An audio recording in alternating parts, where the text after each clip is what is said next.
Avant de plonger dans cette histoire incroyable, pensez à vous abonner à la chaîne et à activer la cloche. Ici, chaque récit a quelque chose à dire, et vous ne voudrez pas en manquer un seul.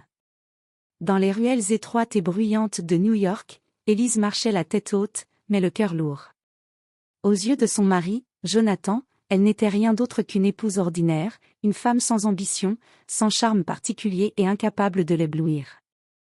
Chaque remarque de sa part la blessait profondément, mais elle avait appris à ne jamais montrer sa colère ni sa frustration. Après tout, personne ne devait connaître son véritable secret. Car Elise n'était pas celle que Jonathan croyait connaître. Derrière ses vêtements modestes et son air timide se cachait une fortune colossale, héritée d'une famille influente qui préférait rester dans l'ombre.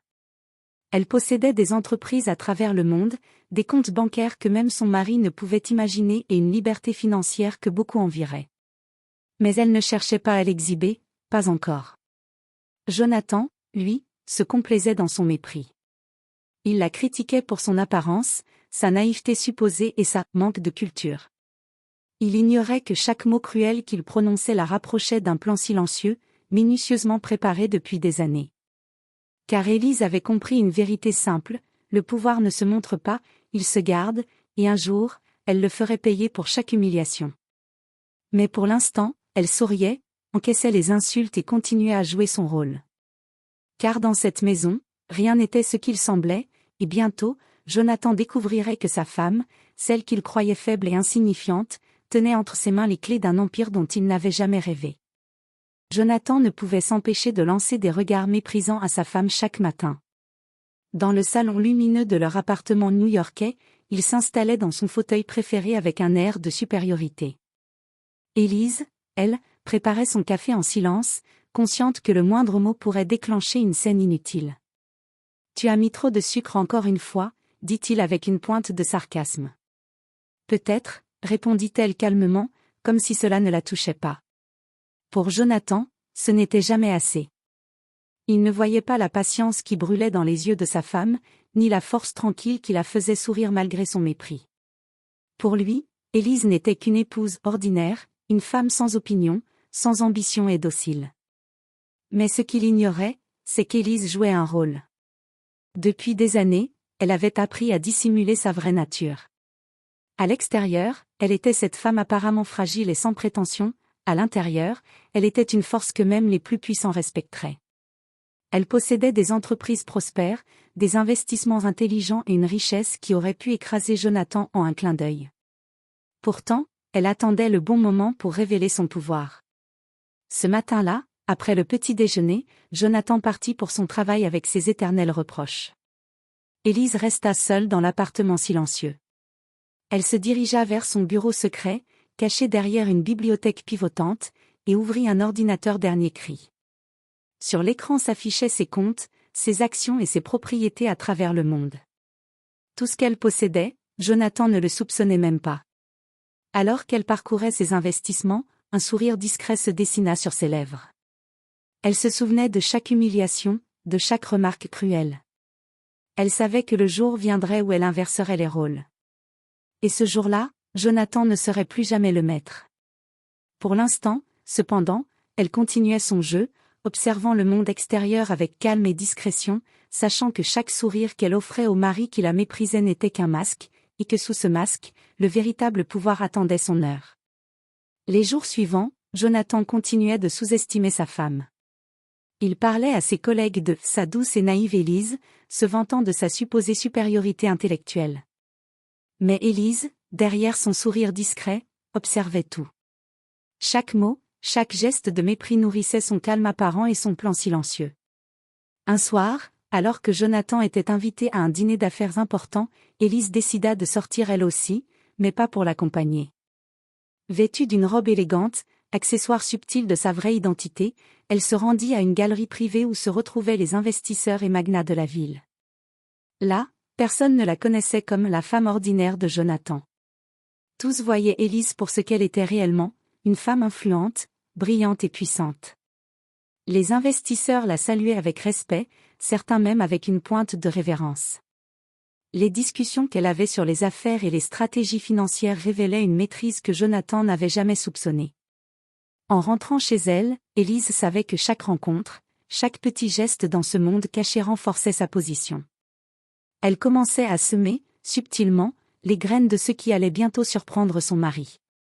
Le lendemain, Jonathan rentra, tout à son arrogance habituelle.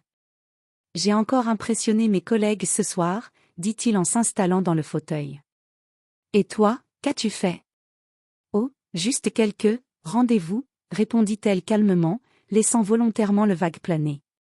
Jonathan haussa les sourcils, intrigué mais trop sûr de lui pour poser plus de questions. Il ne savait pas que, chaque soir, sa femme sortait dans un monde où elle détenait déjà le vrai pouvoir. Il ne savait pas qu'un jour proche, il découvrirait qu'il avait sous-estimé la femme qui vivait sous son propre toit. Élise, de son côté, commençait à savourer cette anticipation silencieuse. Le moment où tout basculerait approchait, et elle était prête. Chaque humiliation reçue, chaque reproche injuste, avait forgé son plan. Et bientôt, Jonathan comprendrait que la femme qu'il méprisait était la plus redoutable de toutes. Le week-end suivant, Jonathan rentra plus fatigué et irrité que jamais. Il ne comprenait pas pourquoi Élise semblait si calme et si sereine, comme si rien dans son comportement ne pouvait l'atteindre. Mais cette fois, elle avait décidé de franchir une étape. « Jonathan, » dit-elle avec un sourire discret, « pourrais-tu me prêter ta carte bancaire pour une dépense urgente ?»« Ma carte bancaire ?» s'étrangla-t-il. « Pourquoi ferais-je ça ?»« C'est important, » répondit-elle, sa voix douce mais ferme. Reluctant, il céda enfin, pensant qu'il n'y avait rien d'exceptionnel à cela. Mais ce qu'il ignorait, c'est qu'Élise n'avait pas besoin de son argent. La carte servait seulement de camouflage pour ce qu'elle allait orchestrer. Quelques heures plus tard, Jonathan fut surpris de recevoir des notifications bancaires et des emails provenant de sociétés prestigieuses. Son visage se figea lorsqu'il vit des transactions colossales, toutes effectuées par sa propre femme. Élise avait acheté des parts dans des entreprises importantes, engagé des projets de grande envergure et investi dans des fonds que Jonathan ne connaissait même pas. « Qu'est-ce que tu as fait ?» balbutia-t-il, incapable de cacher sa panique. Élise s'approcha lentement, son sourire ne quittant pas ses lèvres. « Juste ce que j'avais prévu depuis longtemps, Jonathan. Chaque critique, chaque humiliation que tu m'as infligée, a été enregistrée dans ma mémoire. Et maintenant, tu vois, je n'ai jamais été celle que tu pensais. » Jonathan recula, abasourdi. La femme qu'il croyait naïve et insignifiante venait de révéler sa véritable puissance. Ses investissements étaient réels, sa fortune colossale et son influence dans le monde des affaires, incontestable. Pour la première fois, il comprit qu'il avait sous-estimé Élise, et que sa vie tranquille de « maître de maison » venait de voler en éclats. Élise, calme et majestueuse, posa une main sur l'épaule de son mari. « Tu m'as toujours méprisé, maintenant, tu vas apprendre à me respecter. » Jonathan resta figé, incapable de répondre, sentant pour la première fois le poids du pouvoir que sa femme détenait désormais sur lui. La dynamique de leur couple venait de changer, et rien ne serait plus jamais pareil. Les jours suivants furent un cauchemar pour Jonathan. Chaque fois qu'il essayait de reprendre son attitude arrogante, Élise le maîtrisait avec calme et subtilité. Elle n'avait pas besoin de crier ni de le rabaisser, sa puissance financière et son intelligence suffisaient à le faire vaciller. Un matin, Jonathan reçut une lettre de la banque, une mise à jour de leur compte commun. Son visage se figea. Tous les fonds qu'il croyait sous son contrôle avaient été transférés dans des comptes où seule Élise avait l'autorité. Elle avait même vendu certaines propriétés qu'il pensait inaccessibles sans lui. « Élise, comment as-tu » bredouilla-t-il, la peur se lisant dans ses yeux. « Je t'ai laissé jouer ton rôle, Jonathan, » répondit-elle doucement, presque maternellement. Mais le temps du mépris est terminé. Chaque humiliation, chaque mot cruel que tu as prononcé, tout est payé. Puis, Élise fit plus. Elle organisa une réunion dans leur cercle social et professionnel. Avec grâce et assurance, elle révéla subtilement sa richesse et son influence, laissant Jonathan impuissant et humilié. Ses collègues, ses amis et même sa famille furent stupéfaits. Celui qu'il considérait comme le « maître » de sa maison était en réalité dominé par la femme qu'il avait crue insignifiante. Jonathan tenta de se défendre, de récupérer son ancien statut, mais il était trop tard. Élise, avec intelligence et dignité, avait retourné chaque situation à son avantage. Elle ne cherchait pas à détruire son mari, mais à lui faire comprendre que le respect ne se demandait pas, il se méritait. Ce soir-là, assis dans le salon, Jonathan regardait sa femme comme il ne l'avait jamais regardée auparavant. Élise, elle, souriait en silence. Son masque de douceur et de docilité était tombé, révélant une femme qui possédait désormais tout, richesse, pouvoir, et le respect de tous ceux qui l'entouraient. « Je t'ai laissé croire que tu étais le maître, dit-elle calmement, et maintenant tu sais la vérité. » Jonathan baissa les yeux, conscient que sa vie venait de changer pour toujours. Il n'y avait plus de mépris, plus de critiques, plus d'illusions.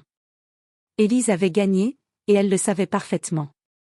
Dans le calme de leur appartement, la femme que Jonathan avait toujours méprisée était désormais la seule à tenir les rênes de leur vie commune. Et pour Élise, le futur s'annonçait brillant, maîtrisé et enfin libre de toute humiliation.